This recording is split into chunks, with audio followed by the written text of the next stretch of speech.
저희 채널에 처음 오셨다면 꼭 좋아요와 구독 부탁드립니다. 그래야 새 영상이 올라올 때 바로 보실 수 있습니다. 라팔 전투기는 프랑스에서 개발된 대표적인 4.5 세대 다목적 전투기로 한국 공군이 도입을 검토했던 시기에도 매우 매력적인 기체로 평가되었다. 이 전투기의 가장 큰 장점 중 하나는 공대공 교전뿐 아니라 공대지 공격, 해상 작전, 정찰 임무까지 소화할 수 있는 폭넓은 임무 수행 능력이었다. 이는 단일 기체로 다양한 상황에 대응할 수 있다는 점에서 효율적이며 한국처럼 다양한 안보 환경에 직면한 국가의 이상적인 선택지로 여겨졌다. 한반도는 좁지만 지정학적으로 복잡하고 다양한 위협이 공존하는 지역이기 때문에 작전 범위를 넓히고 신속하게 다중 임무를 수행할 수 있는 플랫폼의 중요성이 크다. 라팔은 최신 항전 장비와 정밀 무기 체계를 통합하여 제공할 수 있었으며 특히 전자전 능력과 네트워크 중심전 수행 능력은 한국 공군의 작전 개념을 한 단계 발전시킬 잠재력을 가졌다. 또한 공중급유와 장거리 작전 능력은 한반도 밖까지 영향력을 확장할 수 있는 수단이 될 수 있었다. 결국 라팔의 다목적 성격은 한국 공군이 미래에 필요로 하는 유연성과 기동성을 충족시켜 줄 수 있었던 중요한 고려 요소였다. 라팔 전투기가 한국 공군의 관심을 끌었던 이유 중 하나는 바로 첨단 항전 장비의 탑재였다. 이 기체는 당시 기준으로 최신형 AESA 레이더를 장착하여 기존 기체들보다 훨씬 넓은 탐지 범위와 정밀한 표적 추적 능력을 제공할 수 있었다.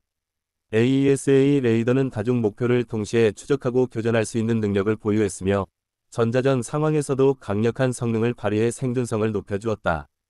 또한 라팔은 뛰어난 전자전 장비를 통해 적의 레이더나 미사일 유도 체계를 교란하거나 회피할 수 있는 능력을 갖추고 있었는데 이는 한국 공군이 직면한 북한의 방공망과 다양한 위협에 대응하는 데 중요한 이점이 될 수 있었다. 정밀 유도무기 운용 능력 또한 라팔의 강점이었다.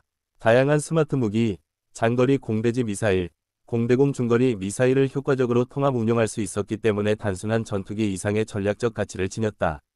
이러한 첨단 기술들은 당시 한국이 보유하고 있던 F-16이나 F-4 전투기보다 확실히 진보된 전력을 의미했으며 한국 공군의 작전 개념을 새로운 수준으로 끌어올릴 수 있는 잠재적 대안으로 평가되었다.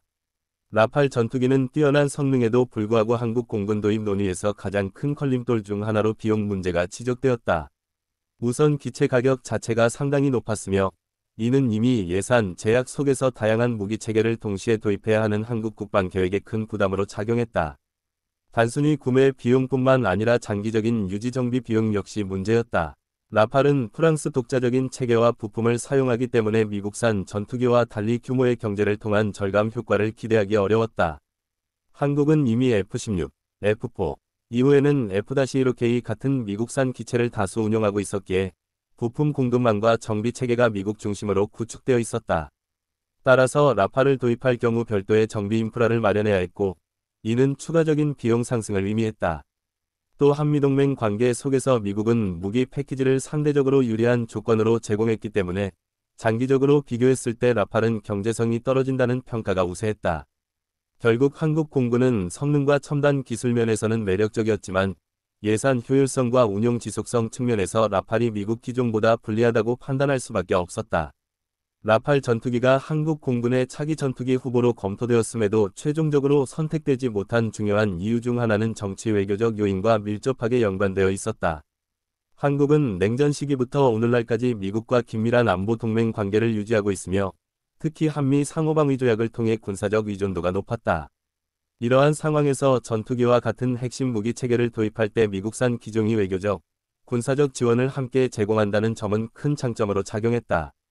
미국은 단순한 무기 판매를 넘어 훈련, 정비, 부품 공급망, 작전 교리 공유 등 전반적인 지원을 패키지 형태로 제공했기 때문에 한국 입장에서는 안정적이고 신뢰할 수 있는 선택이었다. 반면 프랑스산 라팔은 성능은 뛰어났지만 동맹 차원의 전략적 이익을 확보하는 데 한계가 있었다. 또한 미국은 자국산 전투기 도입을 강하게 권유하며 외교적 압력을 행사했는데 이는 방위산업 협력뿐 아니라 경제 안보 전반의 협력 관계에도 영향을 미쳤다. 따라서 한국이 라팔을 선택하는 것은 단순히 무기체계 차원의 문제가 아니라 한미 동맹 구조를 흔들 수 있는 정치적 부담으로 여겨졌다. 결국 이러한 외교적 현실이 라팔의 배제에 결정적 역할을 했다. 라팔 전투기 도입이 한국 공군에서 검토될 당시 중요한 고려 요소 중 하나는 기술 이전 문제였다. 한국은 단순히 최신 전투기를 구매하는 데 그치지 않고 이를 통해 국내 항공산업의 발전을 도모하며 자립적 방산 역량을 강화하고자 했다. 프랑스 측은 일정 수준의 기술 이전을 약속했으나 한국이 요구한 폭넓은 이전 범위에는 미치지 못했다. 특히 핵심적인 항전 장비, 엔진 기술, 스텔스 관련 설계 요소 등은 프랑스가 전략적으로 민감하게 여긴 분야였기 때문에 이전이 제한적일 수밖에 없었다. 이는 당시 막 출범한 한국항공우주산업 KAI과 향후 진행될 KFX, 즉 KF-21 보람의 개발 구상과의 연계성을 약화시키는 요인으로 작용했다. 한국 입장에서는 기술 이전을 통해 단순 구매를 넘어 장기적인 산업적 파급 효과를 얻고 싶었지만 라팔의 제안은 미국산 전투기 도입보다 특별히 유리하다고 보기 어려웠다. 반면 미국 역시 기술 이전에 제한적이었지만 대규모 부품 공급망과 이미 구축된 정비 체계가 장점으로 작용했다. 결국 프랑스에 제한된 기술 이전 조건은 한국이 라팔을 선택하지 않은 중요한 이유 중 하나로 남았다. 라팔 전투기의 도입은 끝내 현실화되지 않았지만 그 검토 과정 자체는 한국 공군의 역사에서 의미 있는 장면으로 평가된다. 한국은 오랜 기간 동안 미국산 전투기에 의존해왔고 무기 체계 선택 역시 한미 동맹의 틀 안에서 이루어지는 경우가 많았다. 그러나 라팔을 포함한 유럽산 전투기 후보군을 적극적으로 검토한 것은 단순히 미국산 무기에 의존하지 않고 다양한 옵션을 탐색하려는 시도의 일환이었다. 이는 한국 공군이 단순히 전투기를 운용하는 차원을 넘어 장기적인 전력 구성과 항공산업 발전 방향까지 고려하고 있었음을 보여준다. 라팔은 뛰어난 다목적 능력과 첨단 항전 장비를 갖추고 있었기 때문에 한국이 원하는 작전 수행 능력과 산업 협력의 가능성을 동시에 충족할 수 있는 후보로 주목을 받았다. 비록 비용 문제와 외교적 요인으로 인해 최종 선택에서 배제되었지만 이 경험은 한국이 이후 FX 사업과 KFX, 즉 KF-21 보람의 개발에 이르기까지 다양한 기종을 비교 분석하는 중요한 교훈을 남겼다. 따라서 라팔 검토 사례는 실제 도입 여부와 상관없이 한국 공군이 최적의 전력 균형을 찾아가는 과정에서 남긴 의미 있는 발자취로 기억된다.